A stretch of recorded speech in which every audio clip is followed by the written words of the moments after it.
Inner Voice, a heartfelt chat with Dr. Foojan. Hello, everyone. Welcome to the Inner Voice podcast. It is so great to be with you today. I'm Dr. Foojan Zeine, a psychotherapist, author, and the originator of the awareness integration theory. Our conversations here are about what matters most in our life: our minds, our thoughts, feelings, actions, relationships, and our fulfillment in this beautiful journey of life. I want to share with you the good news, which is my book, Intentional Parenting, which I have written with two of my wonderful, wonderful colleagues. It's Intentional Parenting, a practical guide to awareness integration theory, which we wrote with Dr. Nicole Jaffari and Dr. Eileen Manoukian, both scholars. I've done a lot of research working with children, and we took the practicality of the awareness integration and we took it age by age by age, which means that we have taken this book and went to infancy, toddler, school age, teens, preteens, and even your young adults who might still be in your home. So it gives you cognitive concepts and developmental concepts and emotional regulation and how to parent. So whether you're a parent or you are an educator or you are a teacher, a therapist, all of that would really, really help you to get better understanding of how to parent in a way that makes it easier for you and your kids. And for all of the therapists who are out there and life coaches who are wanting to work with your clients from this perspective, please get the book, Awareness Integration Theory, Clear the Past, Create a New Future, and Live a Fulfilled Life. It was forwarded by my favorite Dr. Jeffrey Zeig, and Dr. Philip Zimbardo has written it. So I'm very excited about this book, and I'm positive that it would support you if you are a therapist or a coach and really want to work with your clients from this perspective. We're actually certifying therapists and coaches, so let me know if that's something you like to do. In this episode, I am so excited to chat with Dr. Ronald Alexander. He is a psychotherapist, a mindfulness trainer, and a creativity, business, and leadership coach. He has a private psychotherapy and executive coach practice in Santa Monica, California. He's the executive director of the Open Mind Training program that offers personal and professional training programs in mindfulness-based mind-body therapies and transformational leadership and meditation. He is the author of the highly acclaimed book, Wise Mind, Open Mind, Finding Purpose and Meaning in Times of Crisis, Loss, and Change. And we're going to talk about his new book, Core Creativity, the mindful way to unlock your creative self. You can find him at corecreation.com. I had a blast. I really enjoyed our conversation, really enjoyed the book. It has systematically teaches you how to do meditation and guided visualization in different areas. And it's awesome. I really enjoyed my conversation with him, and I hope you do as much as I did. Subscribe to my podcast, to my YouTube channel, and connect with me. Tell your friends about this podcast and connect with me through my website, foojanzeine.com, or any other social media. For any of you wonderful, wonderful listeners and viewers, if you want to do the work on yourself, take on the awareness integration and do it as a self-help book, get my life reset. And it is the awareness integration path to creating the life you want. You can get that from Amazon. We've done research in many of the universities, and we found that just by even doing the book, Life Reset, you can raise your self-esteem and confidence and bring down your depression about 76% and anxiety about 64%. I'm excited about all that you could do with the awareness integration. So without further ado, remember, I love to hear from you, so let me know. Without further ado, I am excited to bring you the one and only Dr. Ronald Alexander. Here he is.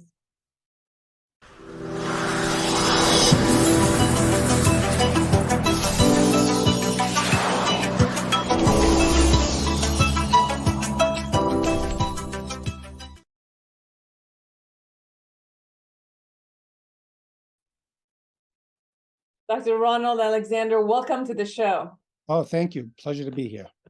It is so nice to have you here with us. Today, we're going to talk about your latest book, Core Creativity, The Mindful Way to Unlock Your Creative Self. I love this book in a way that every chapter has either one or two or more guided imagery and meditation path, where it could take everyone systematically toward any of the topics that is really matters for them, and you have different topics that you go through the meditation. So it's very practical for everyone who's with us and can get the book. It is such a practical, not only has the theory, not only tells you why you need to do what you need to do, but it actually has specific ways that you can practice as you go through it. So what got you to want to write this book for us? Well, my colleagues have been asking me for the last 40 years, when am I going to write the book on creativity and mindfulness? And so it's been a subspecialty of mine since I began consulting and coaching in the television, film, music, and the .com computer industry since I was 30.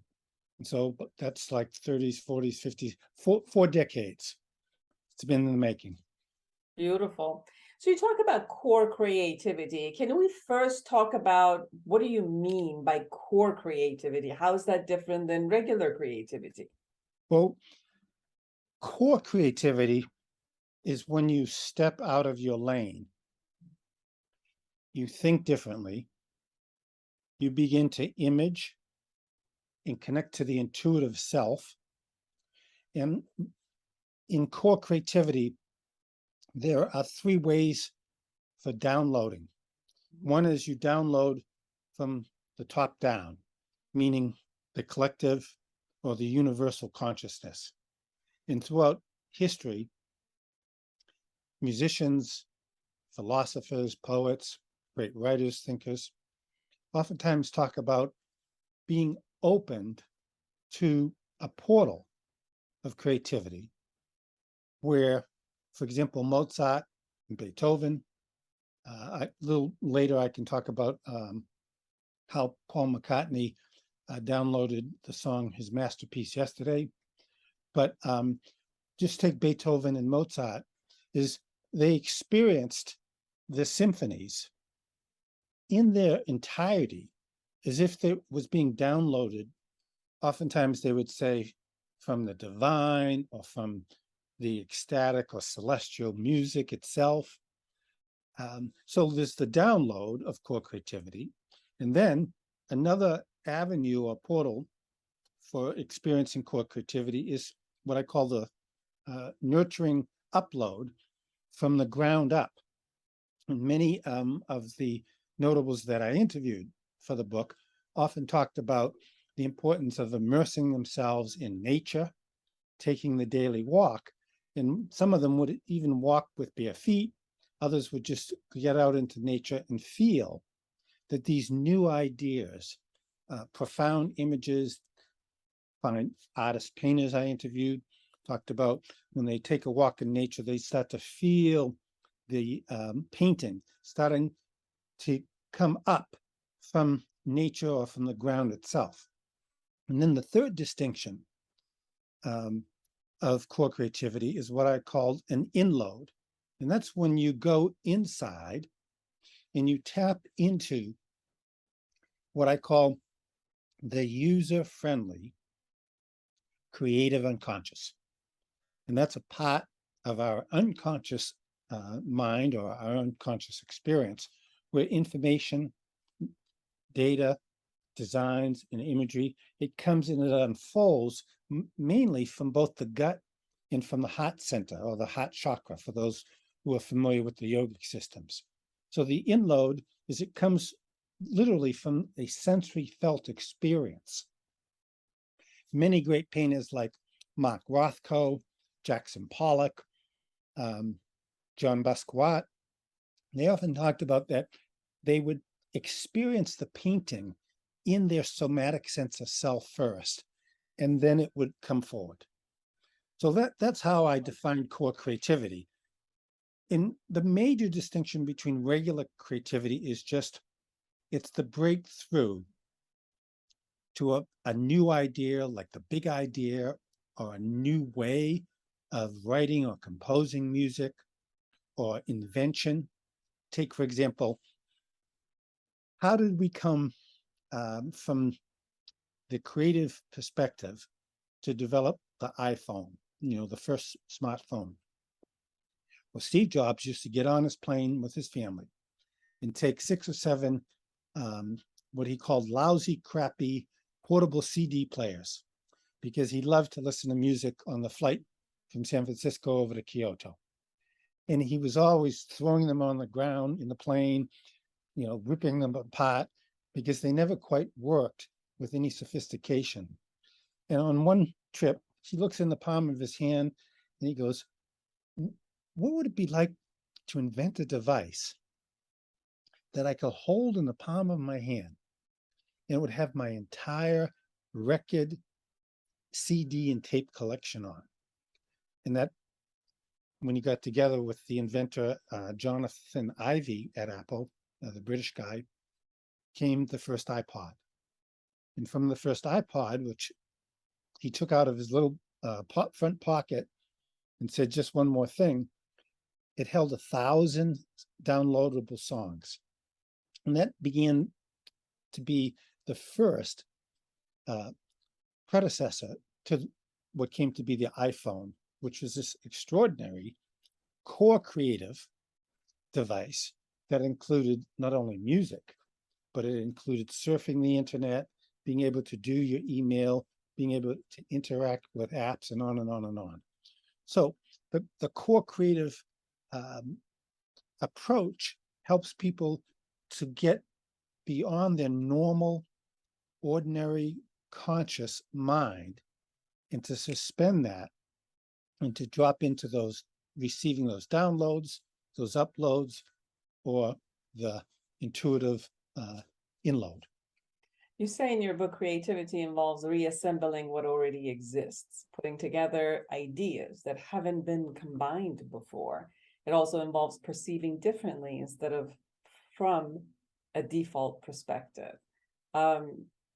This feels so great to me, because I created a psychology model, which is exactly involving reassembling a lot of the theories and perspectives that were there and putting them together that creates something else. The same thing you were talking about music or things that we already know, but someone either downloads, uploads, or goes inside and sees a different manifestation of what already exists that comes through the person, and then it manifests itself outside.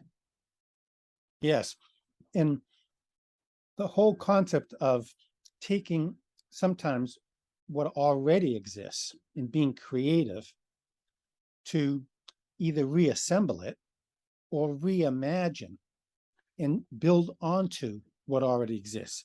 Take, for example, in psychology, we had in the 60s the invention of Gestalt therapy by Fritz Perls.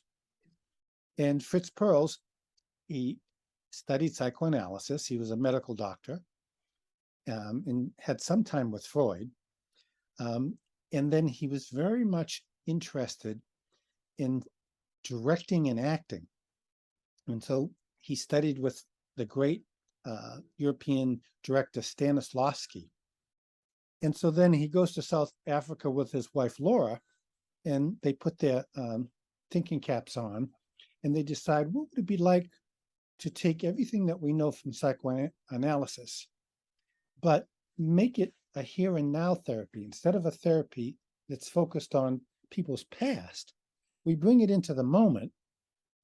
And then they went off to Japan and also Tokyo, Kyoto, and Osaka, and they studied Zen meditation, which was all about coming into the moment, being into the moment.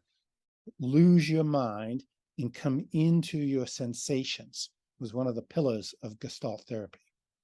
And another important facet that I describe in my book called Creativity is mindfulness meditation, which also is a here and now meditation that focuses that in every now there's a moment, and then there's a next moment. So the now is constantly shifting to the next moment, to the next now. And so they took the concepts from Zen meditation, from Gestalt, Lewin's field theory, from psychoanalysis, and they recontextualized it all, and they cut out what was no longer useful or helpful, and they synthesized it all together like, cooking a great soup, and then served it up as this pristine new form of Gestalt therapy. And at first, they were going to actually call it concentration therapy because it was so focused on combining Zen meditation in a here and now approach to psychotherapy. But then the group of thinkers like Isidore Fromm and Paul Goodman in New York City, they said, well, it's kind of clunky concentration therapy. Let's come up with something unusual. And so they spent many, many months to receive, which I call in the first stage of how do you enter core creativity. Well, the first stage in my book, I talk about you enter into absorbing mind. And so you have to absorb music and film and art and look at picture books and photography. And in that state of absorbing, they came up with the word Gestalt, which in German means whole. Mind, body, and then energy body. So Gestalt therapy, which is an absolutely unique and new form and a new invention of therapy, but it has a history. And what all they had to do was take from here and take from there and reassemble it. So it's really important to pay homage to that. Sometimes you're going to get, like Freud did, psychoanalysis, and that's just going to come right down, or guided imagery therapy. And other times, what we need to do is we need to pay homage to and respect on what's already in front of us, what's already been thought up a bit. And then it's our task or job to take it to the next level. Now, musicians know this. Many of the musicians I interviewed over the years, oftentimes they have two pathways to accessing core creativity. In the first part of my book, I talk about a guitarist who he takes his guitar in the morning after he does his meditation, he goes into his home studio and he runs his fingers across the strings. Now he's not playing, he's just absorbing, he's waiting. That's right. Yeah, just exactly what you did, that sensory experience. And he's waiting, he says, for the guitar to speak to him. Now that's a metaphor because, as we know, guitars don't talk. But when you're playing a guitar, and when I used to play, you can make a guitar talk. You can make it sing. You can make it scream. And so musicians oftentimes, they go into a zone of sensory connectivity where they actually use their sensory feelers and they spend time touching their instrument. Another notable that I didn't interview, but I had the wonderful pleasure to get to know, was a very renowned drummer.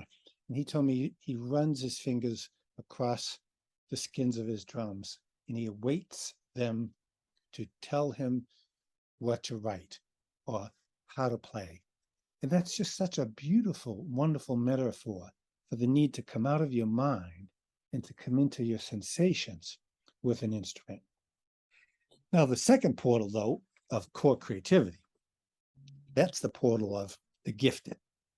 And one of the good things about my book, and you had mentioned kindly that I have lots of guided meditations and visualizations to teach those of us who have ordinary creativity, meaning that every person is born with the capacity to be a creative and to unlock that creativity and to apply it, to manifest it in their everyday life.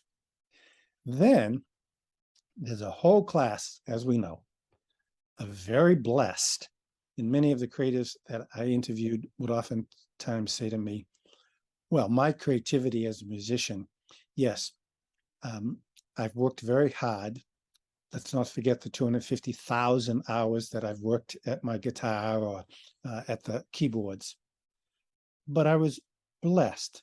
I know I was born into a musical family. I have a sense that when I first started to play music, that I could play any instrument and listen to a song and play it 5 minutes later by ear. That's in a realm of what I call the gifted and the sacred.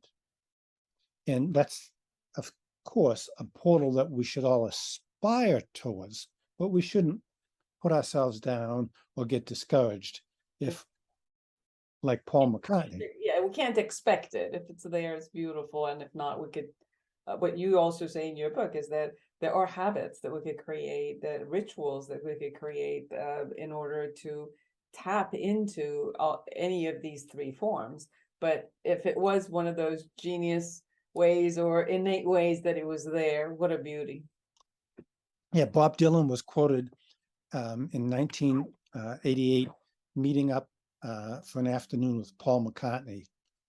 And he was quoted as saying, Paul is unlike anybody that I've ever come across that I pay homage towards. He can do it all: write, sing, play every single instrument. We oftentimes think of Paul McCartney as, well, he was the bass player in the Beatles. What we forget is he was only the bass player because they needed a bass player. He could play lead guitar as well as George Harrison could play in rhythm guitar as John Lennon. And he could play the drums very, very well, not as well as Ringo. Nobody's like him.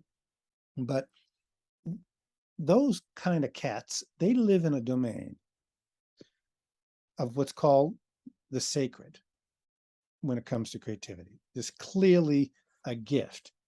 But what's also important, that is very applicable to those of us that want to perfect and fulfill our own creativity, is, as Leonard Cohen said, and let's not forget about the 10,000 hours that I spent perfecting my craft. Yes. Yes. You talked about Gestalt, and in your book, you also talk about another, let's say, download that it could be maybe all three of them, the upload, the download, and the inner, when it shows up in dreams. And you beautifully explain how, from a Gestalt perspective, you can also look at your dreams and see how much the inner part of you is coming up and showing you your subconscious creativity as it brings it into your consciousness as you choose to look at it. I'm really glad that you brought up dreams, because we're talking about Paul McCartney, his masterpiece, right? Clearly a core creative download. He dreamt it. Yeah. And he wakes up, he writes it down. He had a little tape recorder, spoke into it, awakens in the morning, and I think he was with his girlfriend at the time in this flat in London, and he closes his eyes, and his first thought is, oh my God, I think I just dreamt this extraordinary song.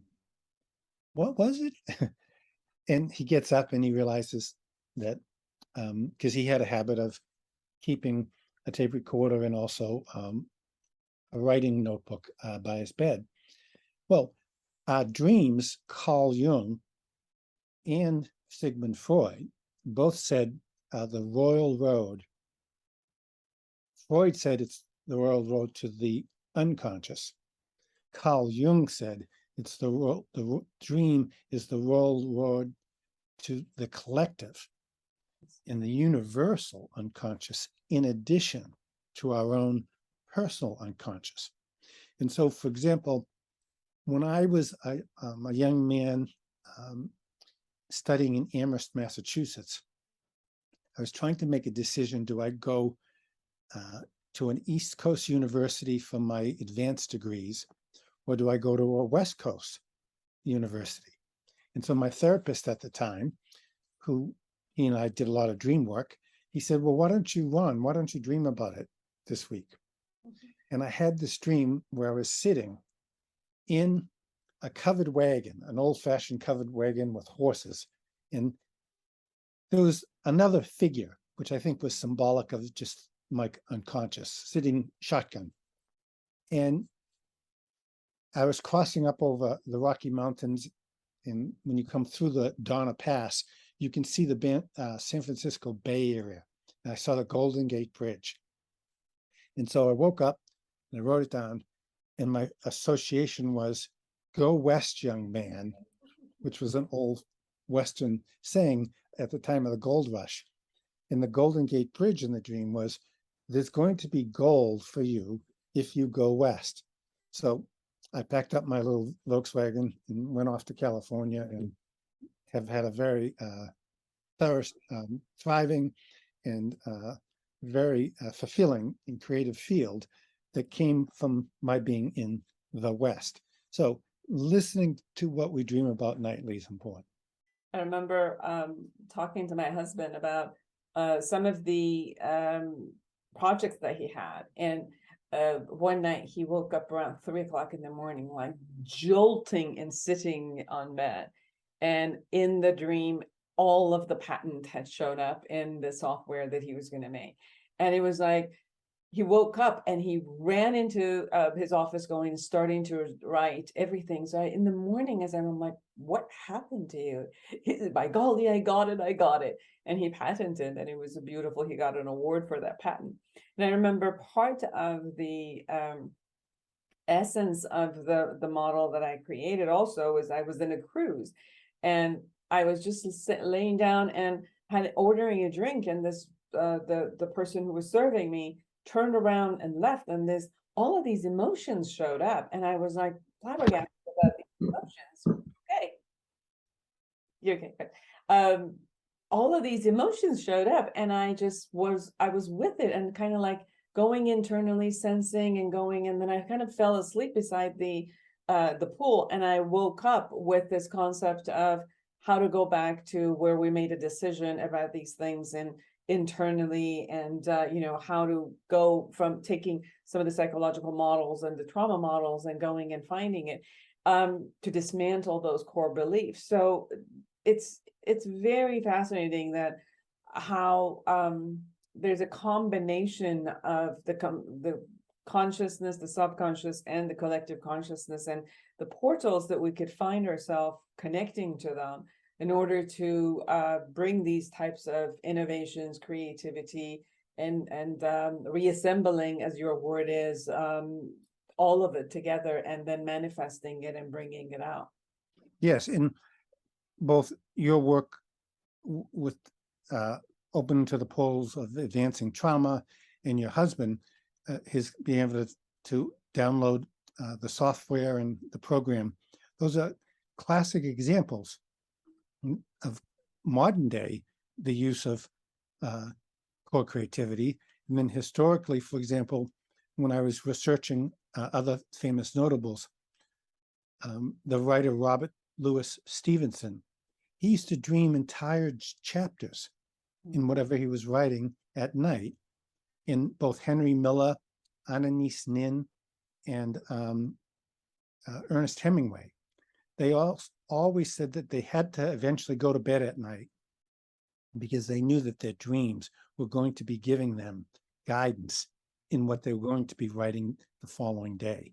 And so regardless of how much all three of them ever partied a lot in Paris, they got enough sleep. Most of them all got to bed by 12 and would wake up around 6 o'clock, because core creatives, they all have many, many important rituals. And a couple of the rituals, just to mention, is most all of them awaken early in the morning. And whether they are steeped in a particular Eastern form of meditation, like Buddhist mindfulness meditation or transcendental meditation, or just a very simple Zen meditation of sitting quietly, counting your breaths, noticing your breaths.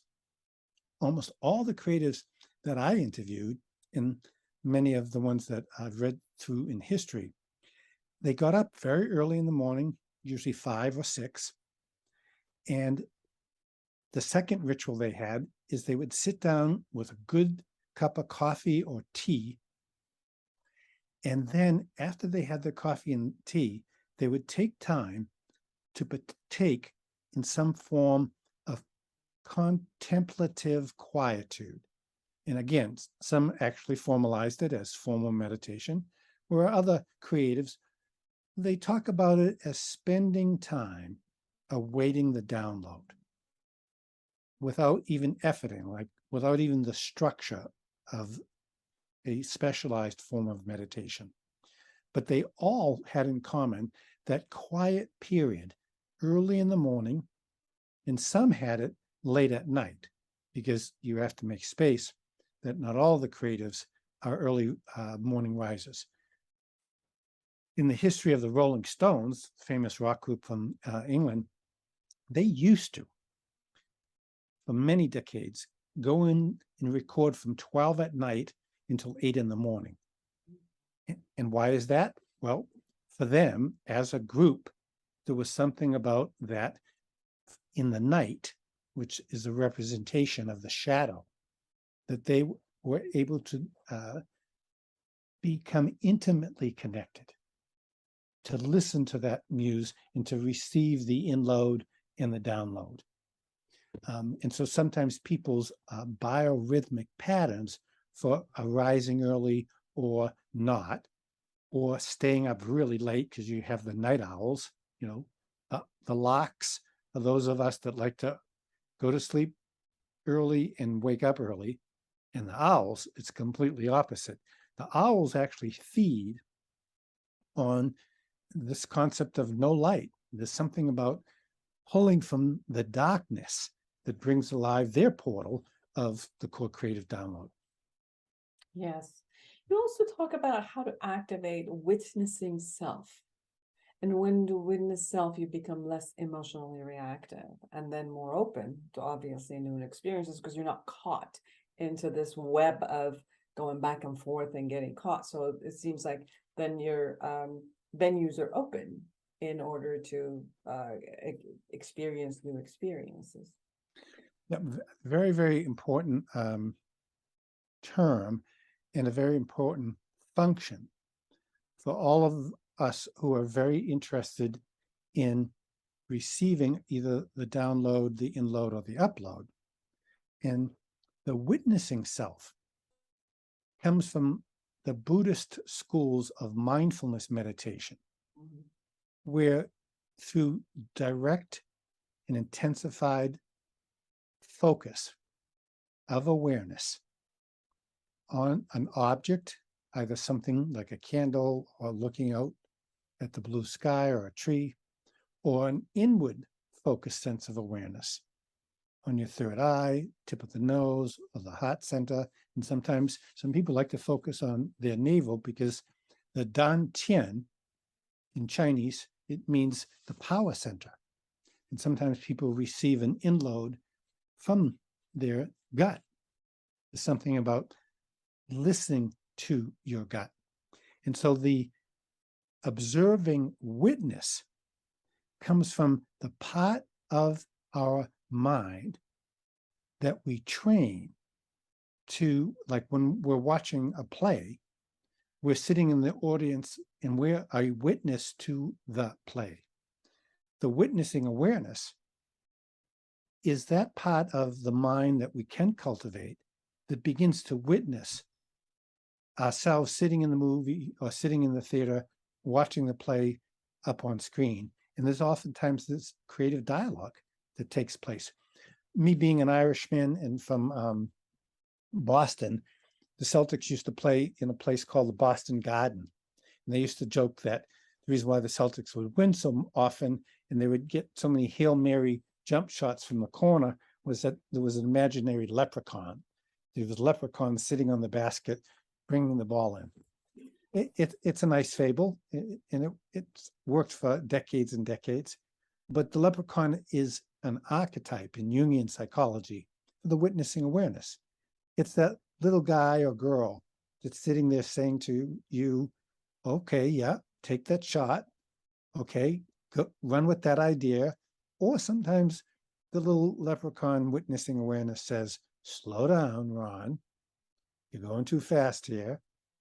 I think we need to sit with this over the course of days or weeks or even months until the witnessing awareness comes in and goes, okay, that chapter's perfect now. Let it go. Send it off to the editor. Right. Yes. Everyone, Dr. Ronald Alexander, the book is Core Creativity, the Mindful Way to Unlock Your Creative Self. And Jack Kornfield says, encourages you, your gifts, and your spirit to come alive. I remember, I just wanted to share with you, I remember I was reading Jack Kornfield's book, The Path of the Heart. And it was the first time that I actually was getting introduced to the Buddhist and the East. I mean, I've done yoga, but this type of work. And it was fascinating to me because if I didn't know better, I would think that it had created something in me just by reading the book, which all of the Kundalini energies come up. If I would have gone to my psychiatrist or someone, a friend, and they would say, oh, you're probably on a manic stage. But it was just opening me to reading and looking from that perspective. And then I used to live in Northern California, and you know that the tunnel that goes from the East Bay.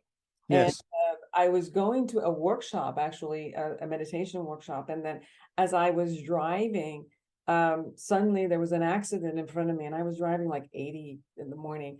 And there was accidents of two cars stopping like this. And it was in the middle of the tunnel. So you really couldn't go anywhere. Mm-hmm.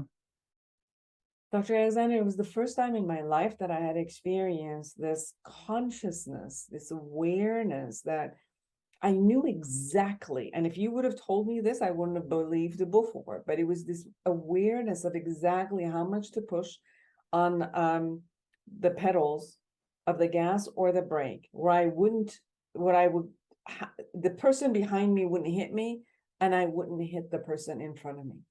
And this awareness showed up as if I knew it all and I was part of it all. And it was instant. And I didn't get into an accident. Nobody got into an accident except those two who were. And so it was, we were able to move around and not kill anybody. And after that, usually when I'm in this scenarios, I will shake afterward, or I'm, feeling like, oh my God, what happened? Anxiety, nothing. It's just like smooth. I went and drove.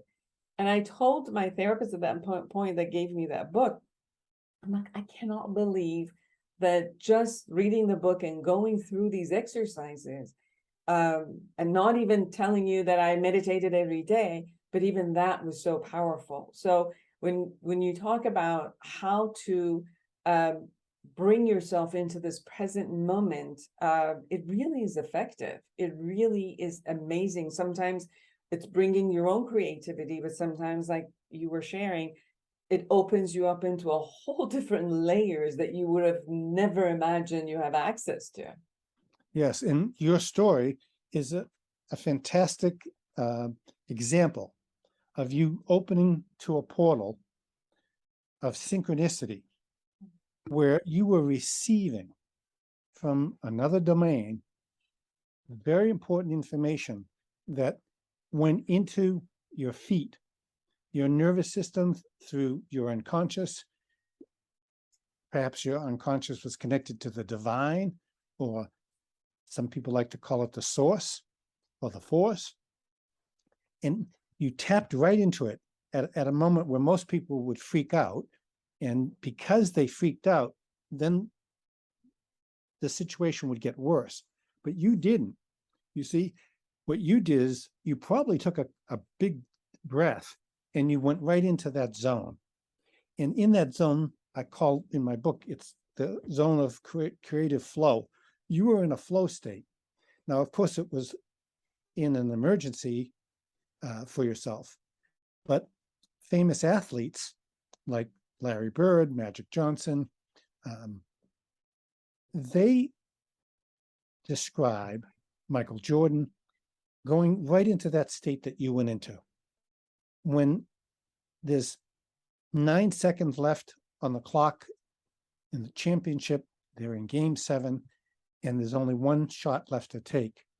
And they all describe that they entered into this extraordinary flow state where they came out of their rational mind, their conscious mind, and they opened up to just trusting in the sensory experience of going up in the air, taking the shot, and watching the ball go all the way into the net.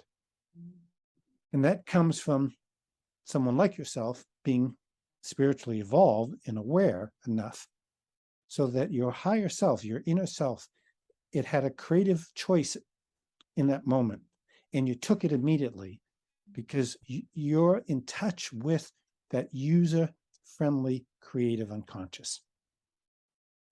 Yes. You also talked about meditations to complete loss and emotions of sadness.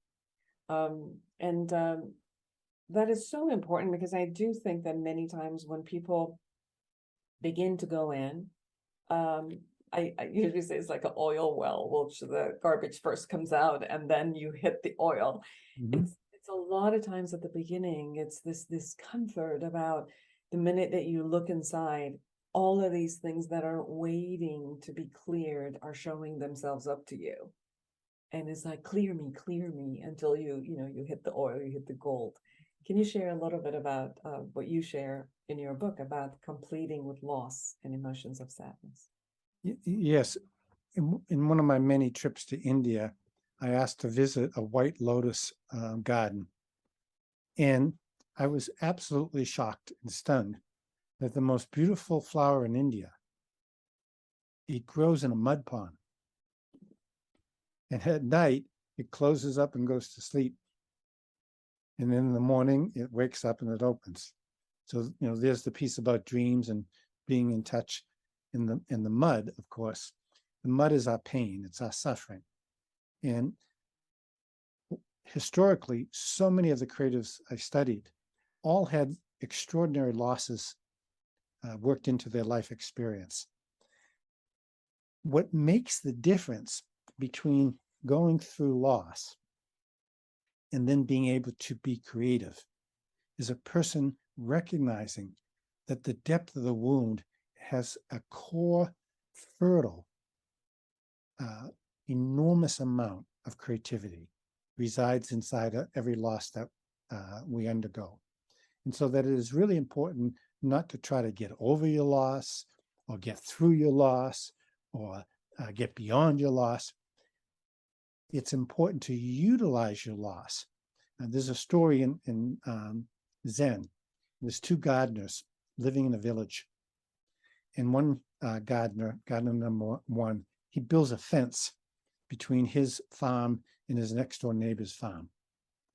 And he has a whole bunch of horses. So he takes all his manure and he starts shoveling it over into the flower and the vegetable garden of farmer number 2.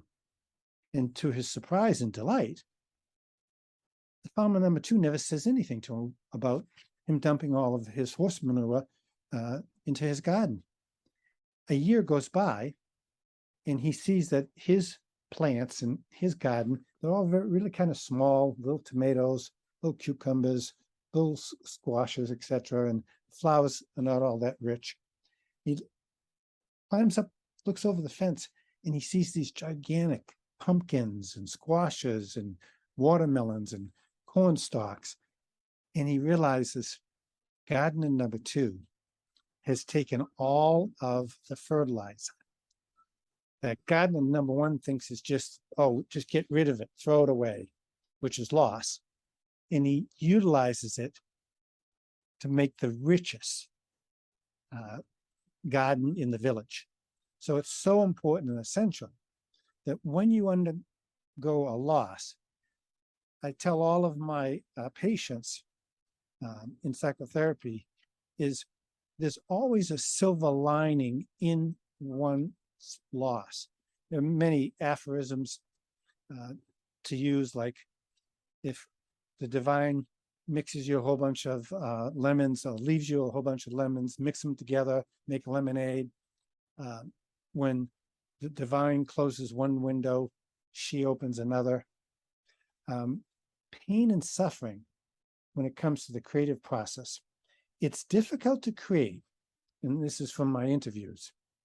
Most people in all the research that I did supports this. It's not the lost state where you create from. Usually you're depressed, you're sad, you're in grief. It's the transition state. So we don't really create. There's a lot of mythic lore that great creatives create out of their depression and their sadness. They utilize it. But the state that they create out of is called the transitionary state. It's when they're actually coming out of it. And the late, great poet, songwriter Leonard Cohen, who I happen to have the unique opportunity to meet with several times, he said, depression was the sea of sadness and loss that I swam in. However, I created once upon the shore. I created once upon arriving at the shore, meaning embrace the ocean that you're swimming in, whatever it is.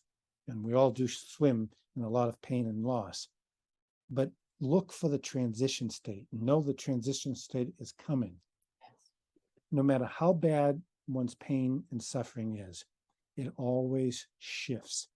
In the same way, when it's raining and it's cloudy, eventually the sun comes out. Everyone, Dr. Ronald Alexander, Core Creativity, the mindful way to unlock your creative self. Dr. Alexander, in 1 minute, is there anything we haven't shared that you really want everybody to know? Just that it's really important, and I've found it personally in my own life. I've obtained so much richness and so much direct access to my own creative unconscious by sitting quietly, minimally 5 minutes a day, but I like to sit 20 minutes up to 40 minutes once or twice a day. That I feel, and it doesn't have to be formal meditation. It can be Christian contemplative prayer. It can be Islamic prayer.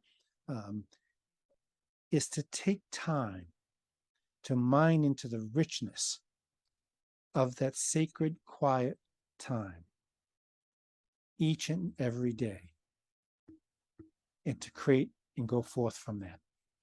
Beautiful.